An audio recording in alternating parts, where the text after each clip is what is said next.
Hi students. So here I am coming with one another topic is collective bargaining. Collective bargaining, as I already discussed in your previous class. Here I will discuss this topic in detail. You already know what is collective bargaining, but not only the concept or the definition is enough.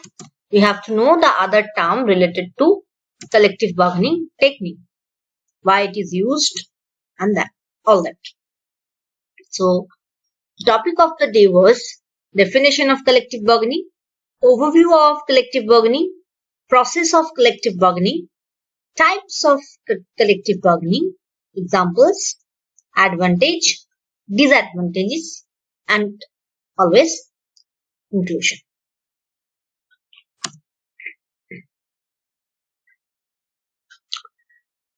So how we can define collective bargaining?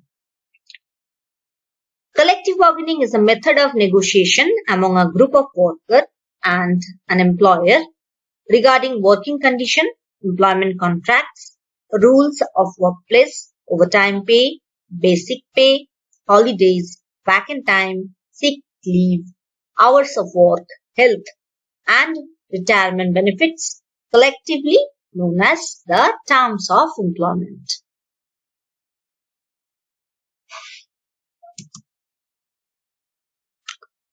The process of collective bargaining includes a bargaining unit, which comprises of a group of employees, generally represented by a union and the employer.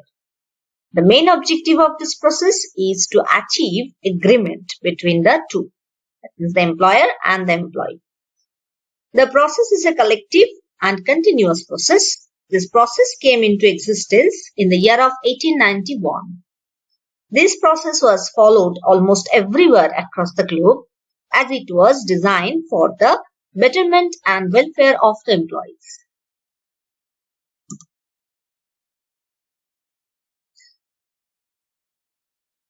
The process of collective bargaining will concise into 5 steps. The first one will be the formation of a negotiation team. The second one, discuss and decide the rules that will govern the negotiation. That means the negotiation techniques. Third one will be the bargaining techniques or negotiation on resolutions for issues. Fourth one will be the draft of a collective agreement. And the last one will be the creating a settlement between the employees where the agreement is implemented by two parties. So therefore, the first term should be the negotiation or preparation of the negotiation. That means how the negotiation will be created. The second one will be the terms of the negotiation. What will be the demands of both the parties. Third step should be that negotiation.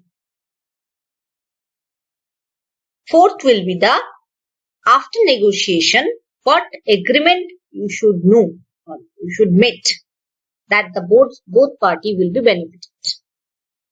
And last one, settlement of this agreement. That is the implementation.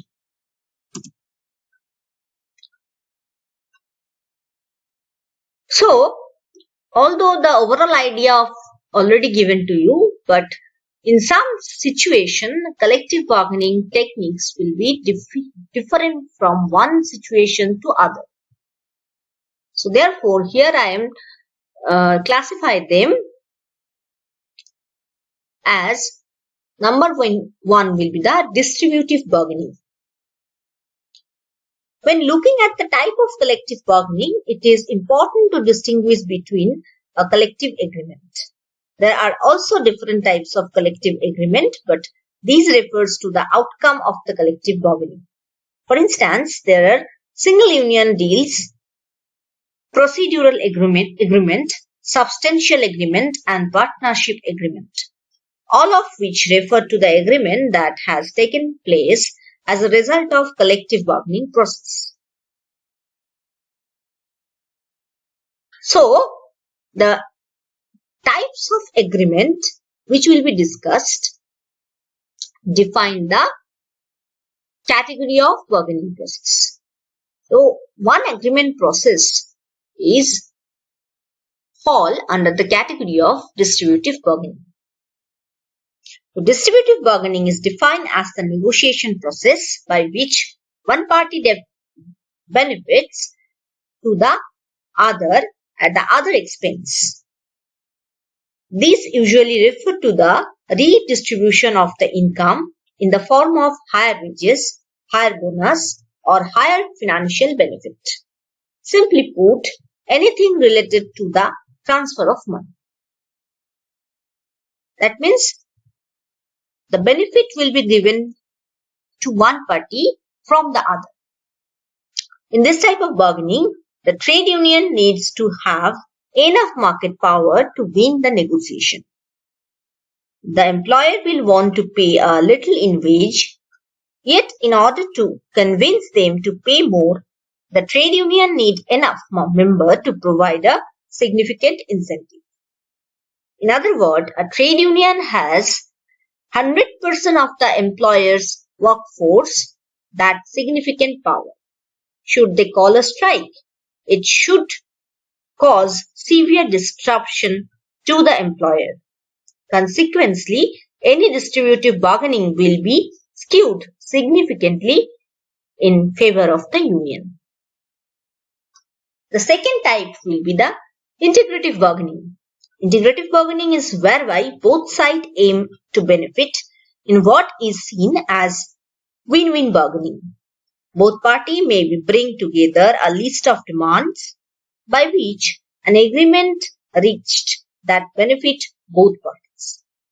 To put it another way, interactive bargaining involves both parties considered the other point of view, needs, wants, fear, and concern. As a result, both parties lost or gain by the same amount. For example, union may advocate for greater of staff training. Now, this may cost the business more, but it will benefit from greater level of productivity in the longer run. If workers are better trained, they are equally going to more productive. So the business and the union worker may gain as a result. We can also look at interactive bargaining where both sides lose in order to gain. For example, the union may be willing to give up yearly bonus in order to have a higher annual salary. Or alternatively, the union would accept a pay freeze in order to accept better working conditions. So the workers would lose out from the lower real wages, while the employer would have to invest in better conditions. So therefore, the difference between first two bargaining is, in case of distributive bargaining, only one party will some more benefited and the other party will less. But in case of second one, both party will get equal benefit. They may gain equally or may lose equally. The third type of bargaining is productive bargaining. Productivity bargaining involves both parties negotiating around productivity and pay. So union may suggest that higher salaries would boost productivity. However, this is unknown to the business. So target orientation bonuses may be suggested or new ways of improving the process. Union may suggest new ways of organizing the worker force that may increase productivity and therefore create values to the firm. In turn, employees would look to increase employees' wages as a result. Simply put, productivity bargaining is where two parties look to agree to changes that would boost productivity in return for higher wages or other benefits. Composite bargaining. Composite bargaining refers to a negotiation that focuses on the number of elements that are not really to pay. They are generally related to employees' welfare and job security. For instance, it covers factors such as working condition, policies, recruitment, and disciplinary process. The aim is to ensure a mutually beneficial long-term relationship between the employer and employee. It does this by highlighting issues that employees may have which may impact their long-run future at the company. Businesses with the retained talent, particularly if they spend time and money training them up. Factors such as workload and working condition can impact on this long-term relationship. So it is in the best interest of both parties to ensure that the employers are happy. Both employers and employees be happy. The fifth type of bargaining is concessionary bargaining.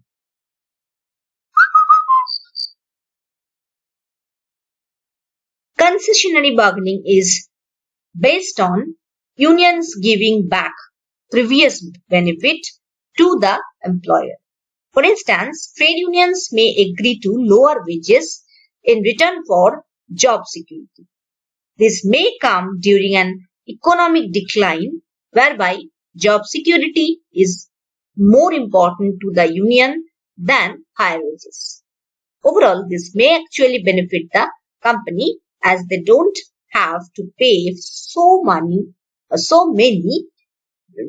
redundancy and can keep worker on. The main aim of concessionary bargaining is to strengthen the business in order to ensure its survival alongside its employees. So union give back previous benefits in order to secure the business long-term future and therefore its members. Here is the one example of collective bargaining agreement. In 1968, the National Football League Player Association, which is called as NFLPA, and National Football League called. So, continue to our previous topic. In 1968, the National Football League Player Association, NFLPA, and National Football League, NFL, come to its first collaborative collective bargaining agreement. The NFLPA was the first recognized player union, and in 1968 they went on strike over pay and pension. After 11 days of strikes, an agreement was reached which increased salaries of rookie and veterans, while also guaranteed them a pension. Since then, there have been 6 sub-sensational agreements which have since increased wages in the early years and introduced medical insurance in the latter years. For instance, in 2006, agreement includes the extension of medical expenses post-career after a player's insurance ran out. These agreements have largely changed away from minimum salary requirement as its key focus and towards negotiation around salary caps instead. For instance, the most recent 2011 agreement covered salary cap, free agency rule, rookie compensation, and franchises tag.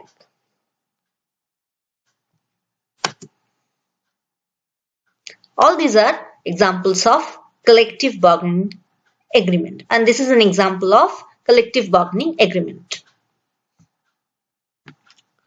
Now, your next topic is advantage of collective bargaining. Collective bargaining is a feature of a unionized workplace and is very important for a labor management relationship. This process comes with many advantages. Let us discuss them one by one. The first one will be it provides worker a larger voice. When a worker approaches the employers regarding any problem, it may be difficult to negotiate. But when the workers approach a group or union, the negotiation process becomes easier and more effective. It helps workers live a higher quality of life. The agreement of collective bargaining generally result in a raise in pay or improve working conditions which make the lives of workers easier. It provides friendly working conditions that help employees work productivity, which then develop the company they work for and in turn gives that company more space in improving worker condition. It helps secure jobs.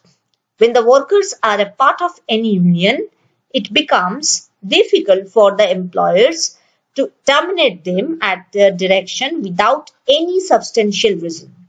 The employer has to give valid reason for the termination of employees.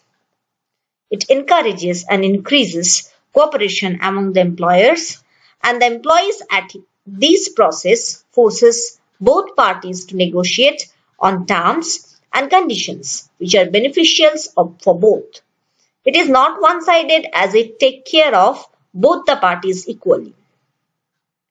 It helps improve the relationship among workers but also aid in improving the relationship between the workers and the employers.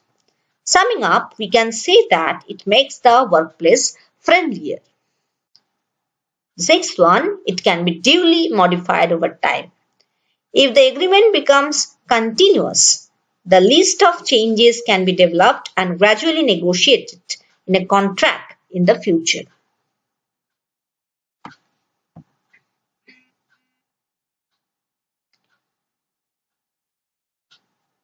Disadvantage of collective bargaining.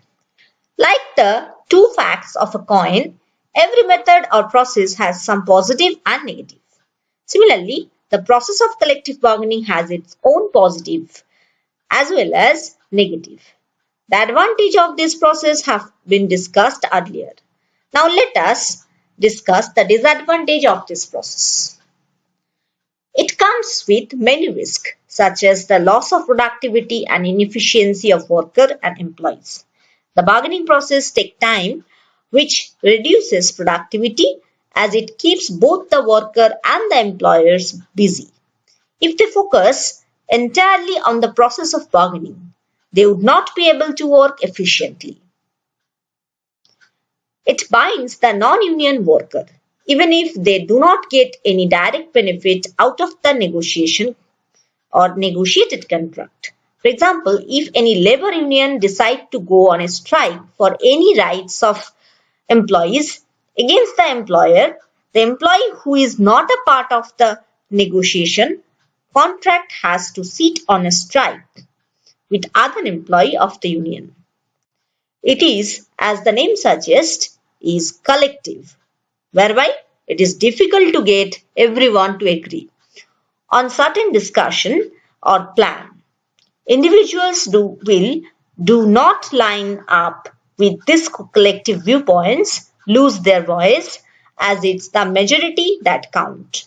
Hence, an individual's opinion sometimes get lost. It may be promoted unionization, which is often politically charged and creates an uncomfortable situation for many workers, also affecting the workplace environment. To conclude, we can say that the process of collective bargaining is one of the most influential way to improve the condition and rights of employees. This process is often practiced by trade union to negotiate with the employers regarding the rights of employees. Despite having many disadvantages, this process has gained popularity among workers. But in recent years, the process is seen to lose its popularity as competitive levels among workers has increased. The process of collective bargaining also lost popularity as various other mediums have been discovered to protect the rights of the worker. The rights of the workers are protected by various national and international organizations. For the welfare of workers, business organizations have introduced the concept of corporate social responsibility. Corporate social responsibility is a self-regulating business model that helps a company be socially accountable to the stakeholder, the public, and themselves. This model has been gradually adopted by business organizations as it found to be more efficient in improving relationship among its employees while contributing to the declining popularity of the process of collective bargaining. So, that's all about today's class. If you have any query, you can ask in the class. Thank you.